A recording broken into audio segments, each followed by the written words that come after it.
3 days before my son's wedding, a bank sent me a package explaining how my house could be used to save my future daughter-in-law's family business. At first, I assumed I had misunderstood something. It was Wednesday morning, a little after 8, and I was sitting at my kitchen table in Columbus with 3 envelopes spread out in front of me. One held the final payment for the florist. Another was for the photographer. The third contained a check for the rehearsal dinner, which I had agreed to cover because Ryan and Lauren were already spending more than they had planned. My wife, Susan, would have kept everything organized in a single folder with colored tabs. I had a yellow legal pad, 2 calendars, and a habit of checking the same numbers 3 times. Susan had been gone 6 years, but wedding week had brought her back into almost every room. Ryan had her smile. He also had her habit of tapping one finger against the table whenever he was thinking. Lauren had chosen white roses because Susan used to grow them along the back fence. Even the navy suit hanging upstairs had been picked because Ryan remembered his mother telling me that dark blue made me look less tired. The package from First Franklin Bank had arrived by overnight delivery. That did not seem strange at first. On Monday, Ryan had called and asked whether I could join him, Lauren, and her father at the bank Thursday morning. "Richard wants to go over some family ownership paperwork before the wedding," he had said. "It has to do with the company and how things might be structured after Lauren and I are married." Ryan had recently started helping Richard Price with a medical office project near Dayton. I knew Richard wanted him more involved in the business after the wedding. I assumed the bank meeting concerned whatever ownership interest Ryan was receiving. I told him I would come. The folder on my table suggested something very different. The first page thanked me for agreeing to attend a proposed guarantor and collateral discussion regarding a $480,000 commercial bridge loan. I read the sentence again. Then I turned back to the cover page, certain I had opened someone else's package. My name was printed at the top, Walter Bennett. My address was correct. The borrower was Price Development Group, LLC, Richard Price's company. The next section described the purpose of the loan. The money would be used to refinance a private obligation connected to the Dayton Medical Office project and provide short-term operating funds while the company pursued additional leasing and permanent financing. I understood enough to know that bridge loan meant temporary money. I also understood that temporary money could become permanent trouble if the plan behind it failed. Another page listed Ryan as a 5% member of the project company. That was the first thing I had never been told. Ryan had said he was advising Richard and making introductions to healthcare contacts. He had never mentioned investing in the project or owning part of it. Then I reached the page that made me stop reading. Under a section titled Potential Additional Collateral, the bank had listed my home on Northwest Gate Avenue. The wording was careful. The property could be considered as additional security only with the owner's consent, completion of due diligence, and execution of the necessary guarantee and mortgage documents. Nothing had been signed. Nothing had been transferred. But my house was already part of the discussion. Susan and I had bought it 31 years earlier, when Ryan was still young enough to fall asleep in the back seat during the drive from our apartment. We had refinanced twice, repaired the roof, replaced every downstairs window, and made payments for more than 2 decades before the mortgage was finally released. The house was not worth millions. It was probably worth a little over $400,000 now, mostly because the neighborhood had changed around us. But it was paid for. At 64, that mattered. It was the only major thing in my life that no bank, landlord, employer, or business partner could take away, as long as I paid the taxes and kept the roof standing. I closed the folder and sat there for several minutes. The coffee beside me went cold. I looked toward Susan's photograph on the shelf near the kitchen doorway. She was standing beside Lake Erie, laughing into the wind. If she had been alive, she would have called Ryan before I finished the second page. I was slower than she had been. Not less suspicious, just more afraid of what the answer might be. The phone number in the package belonged to a loan officer named Melissa Grant, but I did not call it. I opened my laptop, found First Franklin's official website, and called the main number listed there. After being transferred twice, I reached Melissa. I gave her the reference number from the package and confirmed my name and address. Then I said, "I need to know whether these documents are real." Her voice changed immediately. "They are legitimate bank documents, Mr. Bennett." "Is there a mortgage on my house?" "No." "Has anything been filed against the property?" "No, sir." "Has any money been released?" "No." I breathed again. Melissa explained that the loan was still under review. Richard had proposed several sources of collateral connected to the business. Ryan had told the bank that I might be willing to discuss additional family support, so the bank prepared a summary before Thursday's meeting. The bank had obtained basic ownership information about my home from public property records. It had not pulled my credit, ordered an interior appraisal, or prepared a final mortgage. Nothing could move forward without my informed consent and signature. "Who told you I was willing to discuss my house?" I asked. "Your son coordinated the appointment," she said. "My understanding was that he had already spoken with you. He told me the meeting was about family ownership paperwork." There was a pause. "I'm going to place the portion of the application involving your property on hold," Melissa said. "You do not need to attend tomorrow's meeting. If you decide later that you want to consider the proposal, we can begin again with you directly." "I won't be considering it." "I'll note that." She did not defend Richard. She did not blame Ryan. She simply explained the process and removed my property from the discussion. The bank had done nothing wrong. That somehow made the situation worse. There had been no computer error and no stranger using my identity. My own son had placed me in the room before telling me what the room was for. I called Ryan. He answered on the second ring. "Hey, Dad. Everything okay?" "I received the package from First Franklin." The silence lasted only a few seconds. It was enough.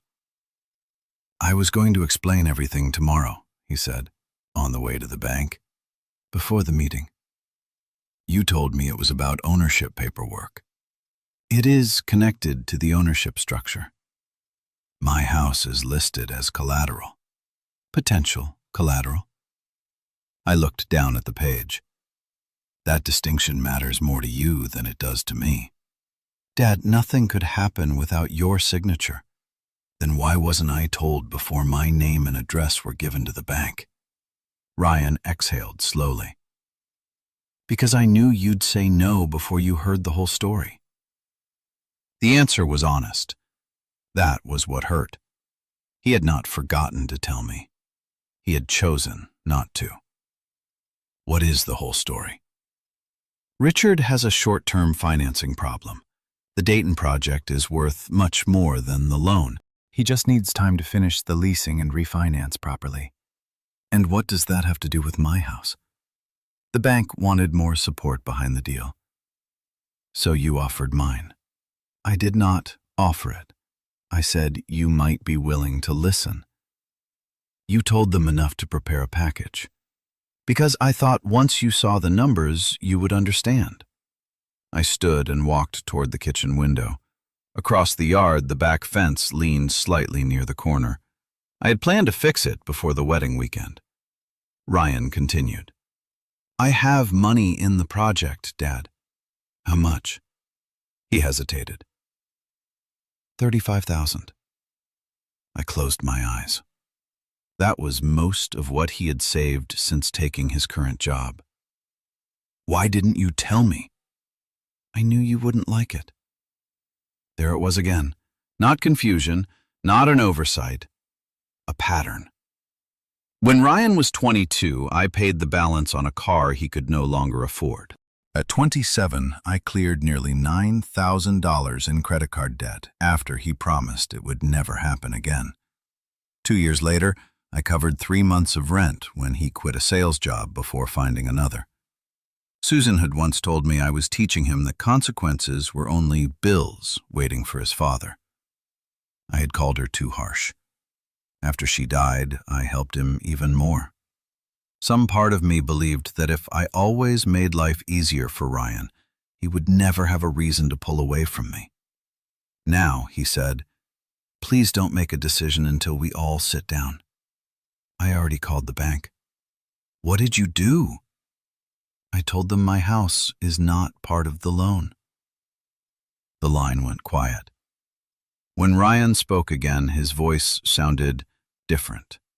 Not angry. Afraid. Dad, if you pull out now, Richard may lose the project. That project was never mine to save. You don't understand what this could do to Lauren's family.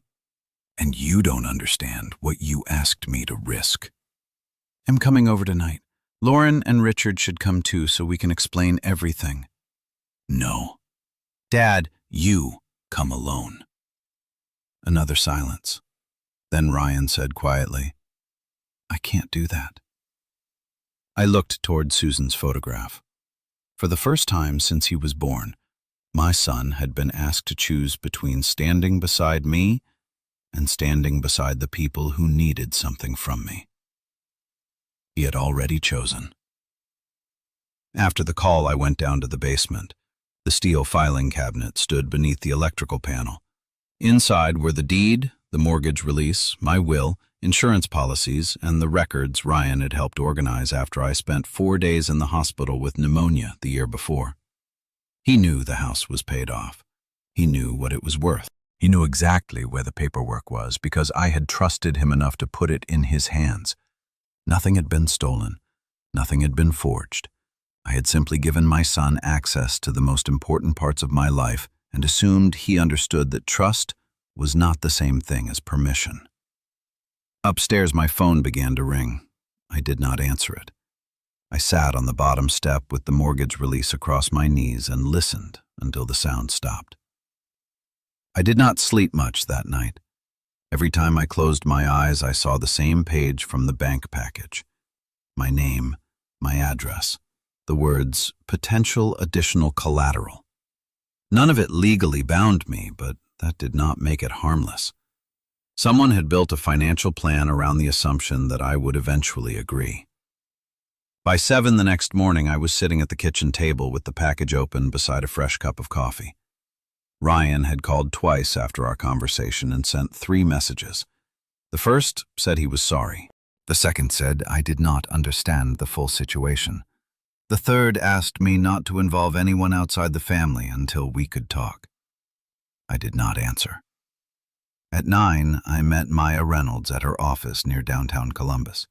She had handled Susan's estate, updated my will, and prepared the financial power of attorney that named Ryan as my agent if I ever became unable to manage my affairs. I trusted her because she never rushed to fill silence. She listened until people revealed the part of the story they had been trying to avoid. Maya read the bank package twice.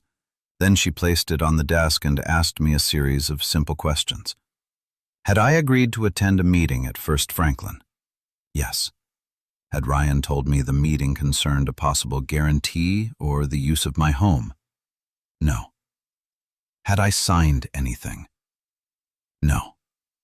Had I authorized a credit check? No. Had I ever told Richard Price that I would consider using my home to support his company? No. Maya leaned back in her chair. She explained that no one could mortgage my house without my signature. The bank had not crossed a legal boundary by preparing a preliminary discussion package based on public property information and statements from the borrower. The problem was not that anyone had already taken my property. The problem was that my son and Richard had arranged a meeting designed to make an enormous request feel like the final detail of a plan already in motion. I asked whether that was illegal. She said not necessarily. It was manipulative. It was dishonest by omission. It might create problems if anyone had made false written statements to the bank, but based on what we knew, the central issue was still consent. I had been allowed to say no, but only after everyone else had created consequences around that answer. That explanation bothered me more than the possibility of outright fraud. Fraud would have been easier to understand. It would have given me a clear villain and a clear response. This was messier. Everyone involved could tell themselves that I still had a choice. Maya contacted Melissa Grant, with me present. The bank would not release Richard's full loan file, but after verifying my identity, it agreed to send the pages that referred directly to me. The packet arrived by secure email less than an hour later. The records were limited, but they were enough.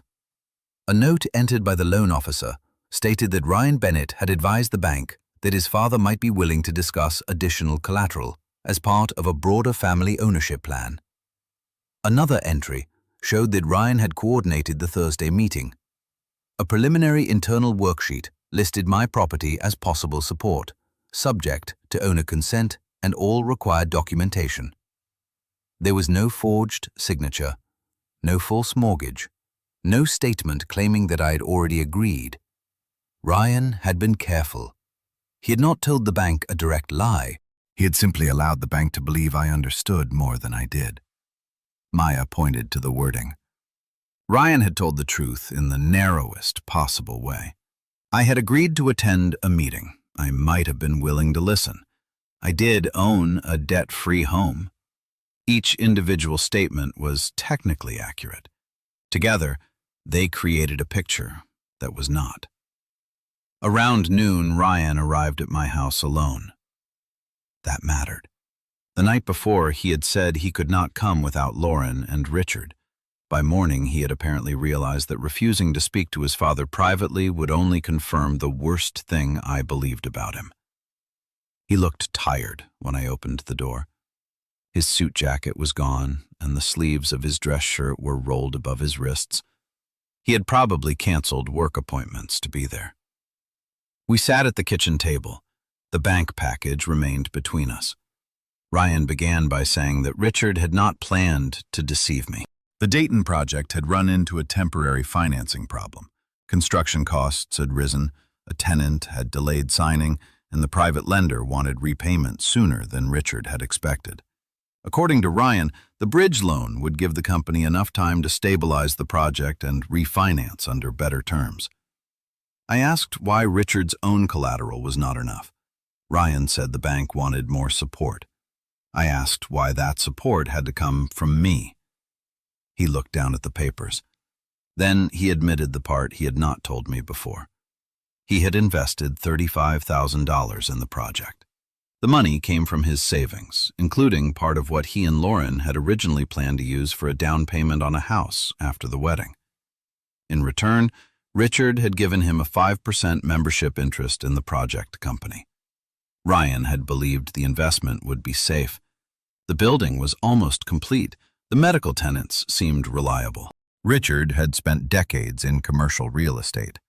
To Ryan, it had looked less like gambling and more like entering the family business. Now, if the loan failed and the project collapsed, his investment could disappear. That was why he had wanted me in the bank, not only for Richard, for himself.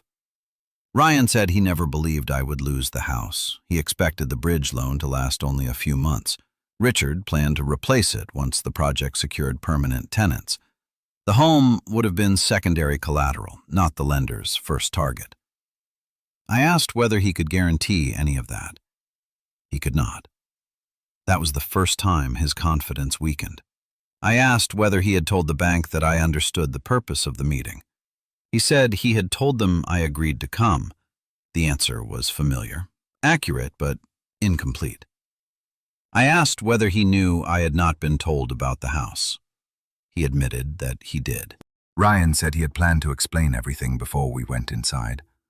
He wanted me to see Richard's projections, hear how short the loan term was, and understand that the risk was smaller than it appeared on paper. I asked why he had not simply called and asked me whether I would consider it. He looked toward the kitchen window. Because he believed I would refuse before hearing the explanation. There was no anger in the room after that. Anger would have required uncertainty. We both understood what he had done. He had not taken away my legal right to say no. He had tried to weaken my emotional ability to say it. Maya had suggested we review public records before speaking to Richard. That afternoon, she and her paralegal searched the county recorder's index, court filings, and contractor lien records connected to the Dayton property. The results did not tell us everything, but they told us enough. Several contractors had filed mechanics liens against the project. A court filing involving one subcontractor referenced an unpaid balance that had remained unresolved for months. Another public document showed a secured private obligation connected to the property with a maturity date less than 3 weeks away. The project was not simply waiting for one delayed payment. It was under pressure from several directions at once. Ryan sat beside me while Maya explained what the records meant. His face changed slowly, not because he suddenly understood that the project was risky, but because he realized Richard had described that risk very differently. Richard had told him the problem was temporary, a timing issue, a short gap between construction and permanent financing. The public record suggested something more serious. The project had lost time, accumulated unpaid obligations, and was approaching a deadline that could transfer control to a lender. Ryan said Richard had never mentioned the mechanics liens. He had never mentioned the maturity date either. For the first time, my son looked less like someone defending a plan and more like someone discovering that he had been used inside it. I should have felt relieved. Instead, I felt tired. Ryan had been misled by Richard, but that did not erase what he had done to me. He had responded to someone else's deception by creating one of his own. Before he left, I asked how much Lauren knew. Ryan did not answer immediately. He rubbed one hand across his face and looked at the bank package. Then he said she knew about the loan, the pressure on the project, and the possibility that my house would be discussed. He also said she believed I had already agreed to hear the full proposal. I asked whether she knew he had hidden the purpose of the meeting from me. Ryan stared at the floor. When he finally answered, his voice was barely above a whisper. More than I did. After he left, I stood alone in the kitchen and looked at the empty chair across from me. Until that moment, I had believed the hardest question was whether my son had betrayed me. Now I had a different one. How many people had helped him do it? By Friday morning, my anger had settled into something quieter. Anger wants answers immediately. It demands apologies, explanations, and someone to blame. What replaced it was harder to carry. I wanted to understand how 4 intelligent adults had convinced themselves that leaving one man in the dark was somehow the most reasonable way to protect everyone else. Maya had advised me not to contact Richard again until after we gathered every piece of information that was available through public records. We don't need assumptions anymore, she had told me before leaving the office the previous afternoon. We need facts. Those facts arrived before 8 o'clock Friday morning. Her paralegal had assembled a binder containing every publicly available filing connected to the Dayton Medical Office project. There were county property records, recorded mechanics liens, court filings involving unpaid contractors, and the organizational documents for Price Bennett Development, LLC. None of it had been obtained through special access. Anyone willing to spend enough time searching could have found the same records. When Maya spread the documents across the conference table, a pattern slowly emerged. Richard had not been lying about everything. The project itself was real. Construction had been substantially completed. The location was good. Several medical tenants had shown interest over the previous year. If interest rates had remained where they were 3 years earlier, the project probably would have survived without attracting much attention. Instead, nearly every setback had arrived at the worst possible time. Construction costs had climbed well above the original budget. One national healthcare tenant had withdrawn before signing a final lease. That decision delayed permanent financing. Without permanent financing, Richard relied on a private lender for additional time. When construction continued taking longer than expected, several contractors recorded mechanics liens against the property to secure unpaid balances. None of those facts meant the project was worthless. Together, however, they explained why no traditional lender would approve additional financing without stronger protection. Walter Bennett's house had become attractive not because the project had tremendous value, but because uncertainty had begun surrounding everything else. Ryan sat across from me while Maya explained each document. He rarely interrupted. Each new page seemed to remove another assumption he had been living with. Richard had repeatedly described the bridge loan as a simple timing issue. The public filings suggested a business that had slowly begun running out of time. Ryan finally asked the question I had been waiting for. Does this mean Richard knew all of this? Maya answered carefully. He almost certainly knew everything contained in public filings. Whether he explained it accurately to you is another question. Ryan lowered his head. For the first time since this began, he stopped defending Richard. Instead, he started comparing what he had been told with what now sat in front of him. The difference was impossible to ignore. Late that morning, I drove to meet Lauren. She had suggested a quiet coffee shop nearly 20 minutes from downtown, somewhere neither her family nor Ryan's co-workers were likely to appear. She arrived before I did.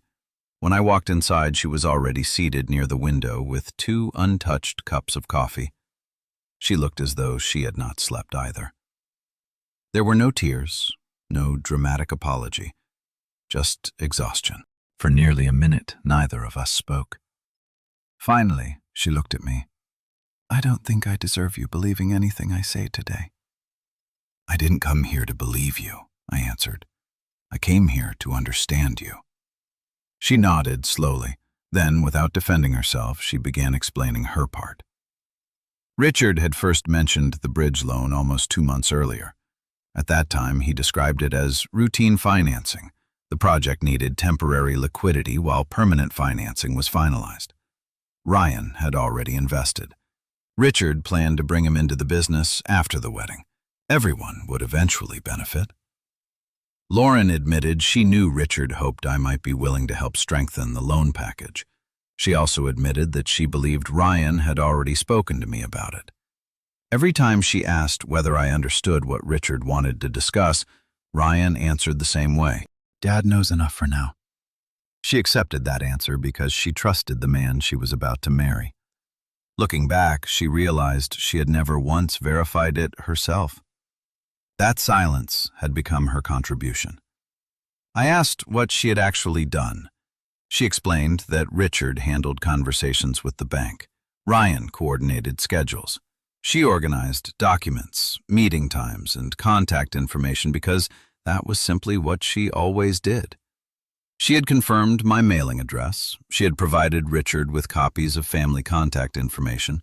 She had reminded Ryan about Thursday's meeting. She had never spoken to the bank directly about my willingness to participate, nor had she signed anything pretending to represent me. Everything she described sounded painfully ordinary, not criminal, not dramatic. Exactly the kind of invisible administrative work that happens inside thousands of families preparing weddings and businesses at the same time. Then she reached into her purse. I need to show you something.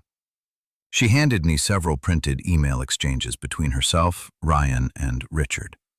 The messages were short, professional, almost boring. That was what made them disturbing. Nobody wrote anything that sounded evil. Nobody suggested stealing my house. Nobody discussed tricking me. Instead, they discussed presentation. One message from Richard read, "Let's get everyone in the same room. Walter will understand once he sees the full picture." Another said, "Don't start with collateral. Explain the ownership transition first." Another, "He'll appreciate why the family structure matters once he understands where Ryan fits after the wedding." I looked up. Lauren was watching me. "Did you know what that meant?" I asked. She shook her head. "I thought my father meant you needed context before talking about business." She paused. "Now I think he meant something else." Neither of us needed to explain it. Richard had never intended to begin with my house.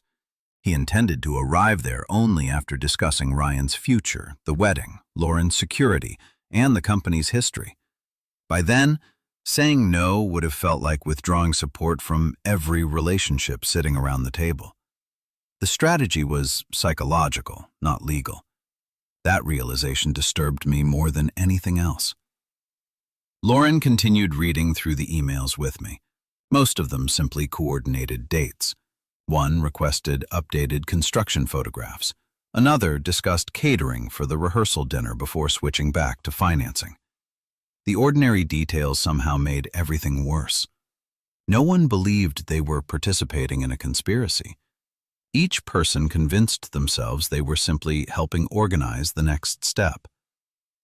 Then Lauren reached the final email. She had never opened the attachment before. Neither had Ryan. Richard had forwarded part of a message from the bank discussing additional underwriting questions. Most of it meant nothing to either of us. One sentence did.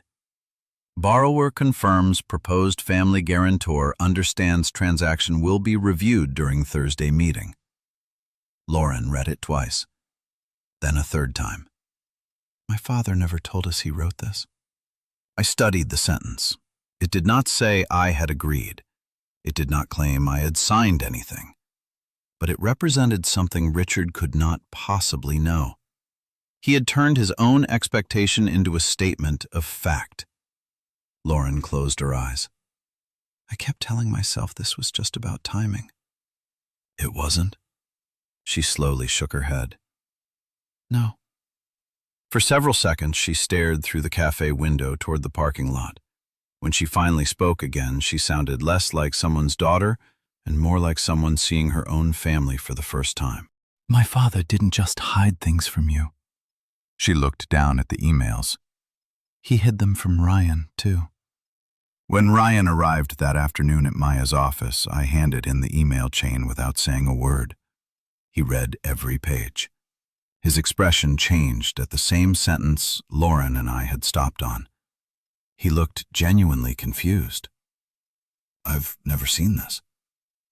Maya asked only one question. If your father had shown you this email before now, would you still have asked Walter to attend Thursday's meeting? Ryan answered immediately. No. The room became quiet, not because anyone doubted him, because every one of us realized that Richard had been managing information differently for different people. He had told me almost nothing. He had told Ryan only enough to secure loyalty. He had told Lauren only enough to keep the wedding moving. He had told the bank only enough to keep the loan application alive.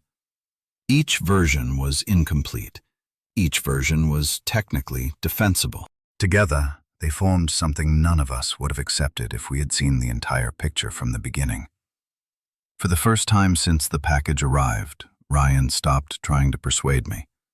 Instead, he asked Maya what happened next. She answered with the calm certainty that had impressed me years earlier when she settled Susan's estate. We stop pretending this is a family conversation. She closed the binder. This becomes a documented meeting. She recommended canceling the scheduled bank appointment permanently. Instead, everyone would meet the following morning in her conference room. Richard would be invited to explain the proposal in full, with every relevant document on the table. No surprises, no selective explanations, no discussions during the rehearsal dinner, no emotional pressure created by guests already arriving for the wedding. If Richard truly believed the proposal was fair, he would have no reason to object. Ryan agreed immediately. Lauren agreed a few minutes later. Neither of them called Richard while sitting in Maya's office. That decision told me everything. For the first time, they wanted to hear his explanation at exactly the same moment I did. Late that evening, just as I was preparing to leave Maya's office, my phone vibrated. The message came from Lauren. There is something my father told the bank that Ryan and I never knew. You deserve to hear him explain it himself tomorrow. By Friday morning, none of us were walking into Maya Reynolds' conference room believing the meeting would save the wedding. The question had changed. 3 days earlier, everyone except me had believed the problem was timing. Richard needed a few months. Ryan needed me to hear the numbers before saying no. Lauren believed a single conversation would clear away every misunderstanding. Now, the only thing left to determine was whether those misunderstandings had been accidental or carefully maintained. Maya's office occupied the second floor of a renovated brick building that had once housed a small accounting firm. The conference room overlooked a quiet parking lot where the maple trees had already begun losing their leaves. There was nothing dramatic about the setting. No raised voices echoed through marble hallways. No spectators waited outside. Just 6 chairs around a polished oak table and a stack of organized binders Maya had prepared the night before. I arrived first. Ryan came 10 minutes later. He looked older than he had 48 hours earlier. The confidence that had carried him through sales meetings and business presentations had disappeared. He did not avoid my eyes, but neither did he attempt another explanation. He simply nodded before taking a seat across from me. Lauren arrived alone. She greeted Maya softly before sitting beside Ryan without touching him. It was the first physical distance I had ever seen between them. Richard entered last with his attorney. He looked exactly as he always had. Tailored suit, perfect tie, calm expression, a leather portfolio tucked beneath one arm. If anyone had passed him in the hallway, they would have assumed he was attending another ordinary business meeting. Perhaps that was how he viewed it. Maya began without ceremony. She summarized the facts that no one disputed. Walter Bennett had never signed a guarantee. He had never signed a mortgage. His property had never become collateral.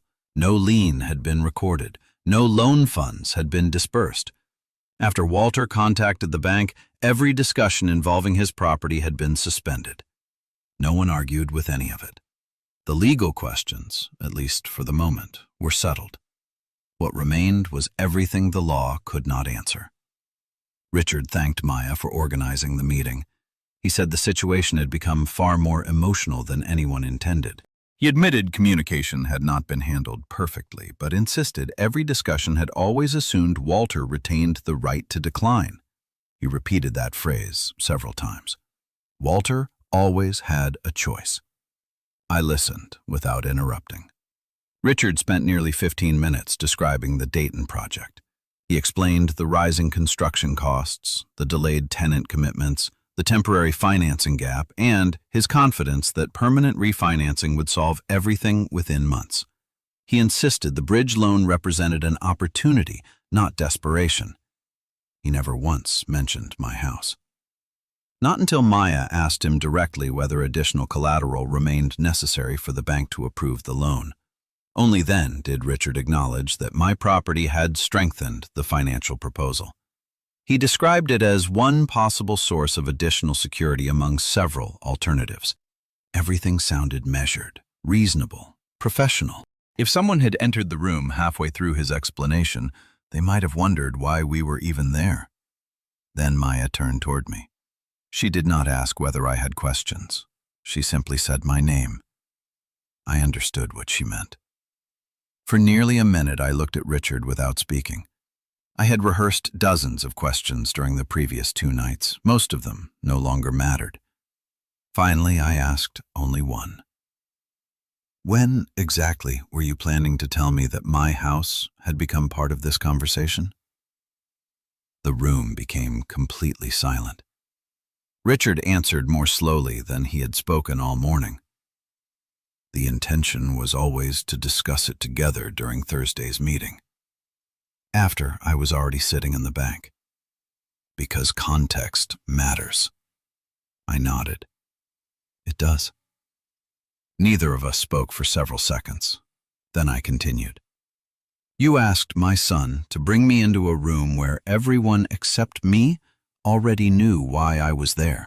You arranged the meeting 3 days before his wedding. You knew I would be looking at my future daughter-in-law, the man who wanted to become family, and my own son.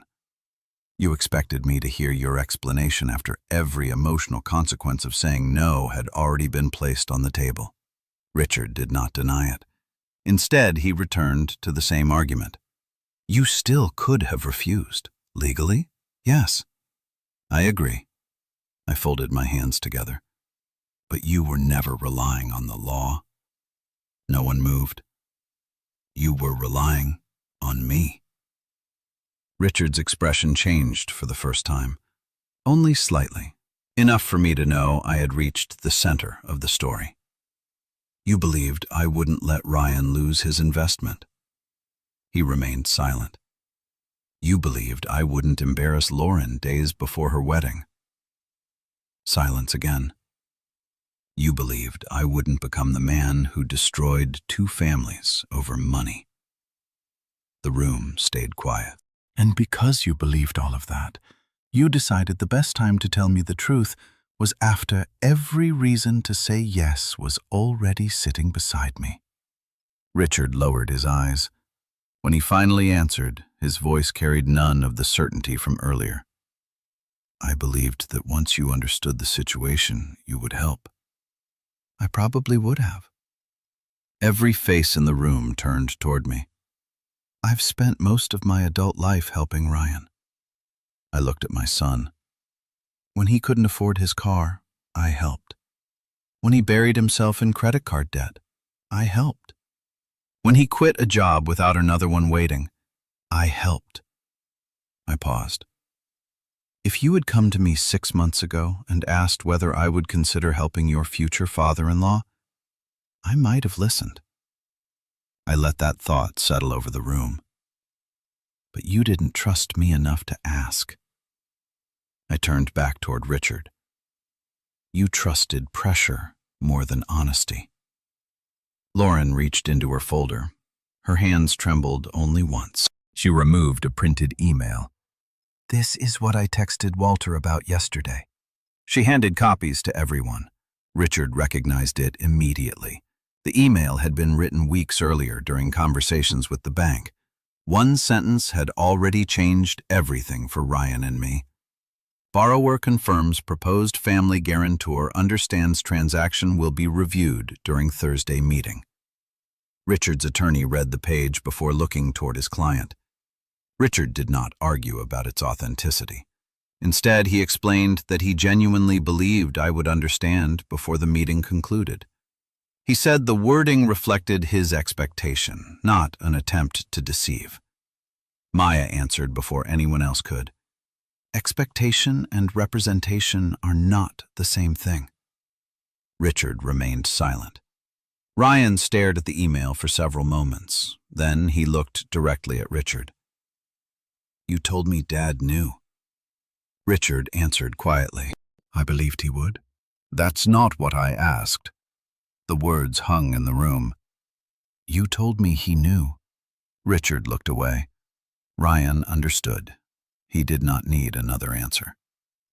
Lauren leaned back slowly. She had defended her father for 2 days. She had defended Ryan even longer. Now she looked exhausted. Not because the project might fail, because every important decision surrounding her wedding had been built upon people choosing which truths to delay. She turned toward Ryan. I kept asking whether Walter understood. Ryan nodded without trying to defend himself. I know. You kept saying he did. I kept telling myself he would. Lauren closed her eyes. For a long moment, no one spoke. Then she opened them again. I don't think either of you realized what you were asking him to give up. Ryan whispered that no one ever expected Walter to lose the house. I looked at him. Could you have paid the loan yourself if everything failed? He answered immediately. No. If the project collapsed, could Richard? Ryan remained silent. He already knew the answer. That silence mattered more than any speech. For the first time, he confronted the possibility that his confidence had never been based on financial reality. It had been based on hope. Lauren slowly removed the engagement ring from her left hand. She did not place it on the table. She simply closed her fingers around it. I'm not getting married tomorrow. Ryan looked at her in disbelief. This isn't about the loan. She shook her head. No, Her voice remained calm. "This is about spending the rest of my life wondering whether every difficult conversation will happen after you've already decided what I deserve to know." Ryan tried to answer. Nothing came. She stood. "I love you." The words surprised all of us. "But I don't trust the way you make decisions." She looked briefly toward her father. "Either of you." Without another word, she walked out of the conference room. The door closed softly behind her. No one followed. Richard remained seated for several seconds before quietly gathering his papers. For the first time since I had met him, he looked less like a developer trying to save a project and more like a father realizing he had just lost something no lender could refinance. Ryan stayed in his chair after everyone else had begun standing. He stared at the empty place where Lauren had been sitting. Finally, he looked at me. "If you walk away now..." He stopped, then tried again. "If this loan dies, I lose everything." I stood slowly. "No." He looked up. "You lose what you chose to risk." I picked up my coat. Those are not the same thing. I left the conference room without looking back. For the first time in 3 days, there was nothing left to argue about. Only consequences remained. The wedding was officially canceled less than 24 hours after Lauren walked out of Maya Reynolds' conference room. No one made a dramatic announcement. There was no shouting between families inside the church, no scene at the reception hall, no last-minute bride running through a hotel lobby in tears. Lauren called the venue herself that afternoon. Ryan called the photographer. Richard contacted the caterer. I canceled the rehearsal dinner reservation that evening. Life has a strange way of making heartbreak sound ordinary. Contracts were terminated, deposits were forfeited, emails were exchanged, credit cards were charged. A wedding that had taken more than a year to plan disappeared from everyone's calendar in less than 6 hours. Friends and relatives began calling throughout the weekend. Most of them assumed the couple had simply decided they were not ready. Neither Ryan nor Lauren corrected them. Neither did I. Some stories become easier to carry when they remain inside the family. Over the next several weeks, the consequences unfolded slowly. The bridge loan never closed. Without additional collateral, and with the financial concerns already surrounding the Dayton project, First Franklin declined to move forward. Richard tried approaching other lenders, but every institution reviewing the project saw the same public filings, the same contractor liens, and the same approaching maturity date on the private obligation. Nothing had changed, except that time had become even shorter. Within 2 months, the private lender exercised its rights under the loan agreement. Richard was forced to surrender control of the project as part of a negotiated workout intended to avoid a longer legal fight. He did not lose every business he owned. He did not declare bankruptcy.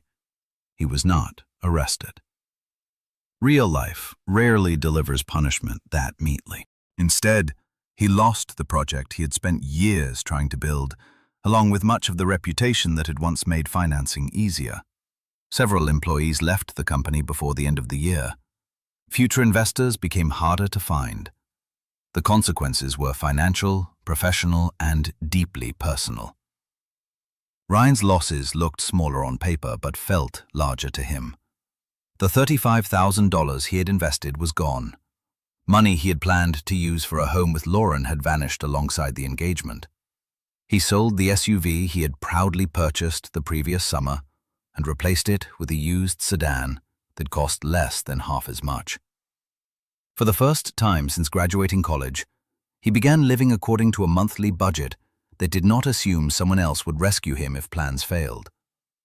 He never asked me to replace the investment, at least not immediately. Lauren moved into a small apartment across town. 3 weeks after the canceled wedding, she met Ryan one final time. They ended the engagement quietly. She told him she still loved him, but no longer trusted the way he handled difficult decisions. Love, she said, could survive disappointment. It could not survive uncertainty about the truth. Ryan did not argue. He signed the paperwork returning the engagement deposits they could recover and wished her well. That was the last time either of them spoke for several months. As for me, I returned to Maya's office one final time. Not because I feared another loan, because I finally understood something Susan had tried to teach me years earlier. After Ryan's second financial mistake, she once asked why I never allowed him to experience the full consequences of his decisions. I answered that fathers were supposed to protect their children. She smiled sadly before saying something I never forgot, although I had ignored it for far too long. Protection without responsibility eventually becomes permission. At the time, I thought she was being too hard on him. Now I wondered whether I had been too easy. I revoked the financial power of attorney, naming Ryan as my agent. Maya helped me appoint an independent professional instead. We also updated my estate plan. When I die, the house will be sold. The proceeds will pass into a trust, administered by an independent trustee. Ryan will remain the beneficiary, but he will never again be placed in a position where someone can point to his future inheritance as a solution to today's financial problem. The documents did not punish my son. They protected both of us from repeating the same mistake. Nearly 3 months passed before Ryan came to see me again. It was a Saturday morning in early autumn. I was standing in the backyard, looking at the same section of fence I had intended to repair during wedding week. The wood had weathered further since then. Ryan parked at the curb instead of pulling into the driveway. He climbed out, carrying several long cedar boards across one shoulder and a paper bag filled with boxes of screws and hardware. He did not ask whether I needed help. He simply walked into the yard. I figured we'd finally fix it. Neither of us mentioned that the fence had become something of a monument to everything that had happened. For several minutes, we worked without speaking. We measured, cut, removed the old posts, set the new boards into place. The silence no longer felt uncomfortable.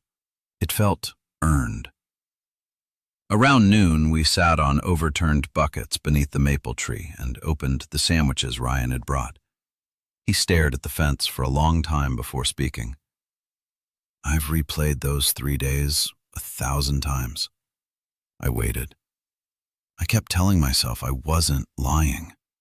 His voice remained steady. I knew you hadn't agreed. He looked down at his hands. I just kept convincing myself you would. There was no excuse hidden inside the sentence, only recognition. I thought, if you heard Richard explain everything, you'd understand. He laughed once, though there was no humor in it. The truth is, I never trusted you to make your own decision. I looked across the yard. When you were 22, you couldn't afford your car. He nodded. I paid it off. I know. When you buried yourself in credit card debt, I paid that too. He nodded again. When you quit your job without another one waiting, I covered your rent. Ryan looked away. I remember. I told myself I was helping. For a while, neither of us spoke. Then I continued. What I was really doing was teaching you something. He looked back toward me. I taught you that every bad decision had another exit. I let the words settle between us, and eventually that exit became me. Ryan covered his face with one hand. He stayed that way for several seconds. When he finally lowered it, his eyes were wet. I wanted to ask you for help again. I was not surprised. The lawyer's bills. He shook his head. And the money I lost. I know. I almost called. He looked embarrassed. About 10 times. I smiled faintly. But you didn't. No. He reached into his pocket and unfolded a receipt from the lumberyard. I paid for everything today. The receipt was ordinary. Boards, concrete mix, galvanized screws. Nothing cost very much. Yet I found myself looking at it longer than I expected. Not because of the amount, because it was the first receipt my son had ever shown me that wasn't asking me to solve the problem written across it. "I can't give you the money you lost," I said. "I know." "I won't." He nodded. "I know. But if you want help learning how not to stand here again." I looked at the fence we had finished together. "I'll do that." Ryan nodded once. I'd like that. The afternoon sun settled across the backyard as we gathered the remaining tools. Before leaving, Ryan stopped beside the kitchen door. "I used to think you believed in me no matter what." "I do." He frowned. "It just doesn't look the same anymore." No. I unlocked the back door. "It looks different because now I'm believing in the man you still have time to become, instead of rescuing the man you choose to be." Ryan stood quietly for a moment before walking toward his car. I watched him drive away until the street became empty again. Then I looked back at the new section of fence. 31 years earlier, Susan and I had built part of it together because hiring a contractor cost more than we could afford. Neither of us knew much about fencing. We measured twice because replacing mistakes would have cost money we did not have. That afternoon, standing alone in the backyard, I finally understood something that had taken me more than 3 decades to learn. A house is not protected by the strength of its walls. A family is not protected by the size of its savings. The strongest protection either one can have is a boundary that everyone inside agrees never to cross. For years, I believed loving my son meant making sure he never lost too much. Now I understood that sometimes the loss is the lesson. And taking that lesson away only teaches someone to risk another person's future the next time life becomes difficult.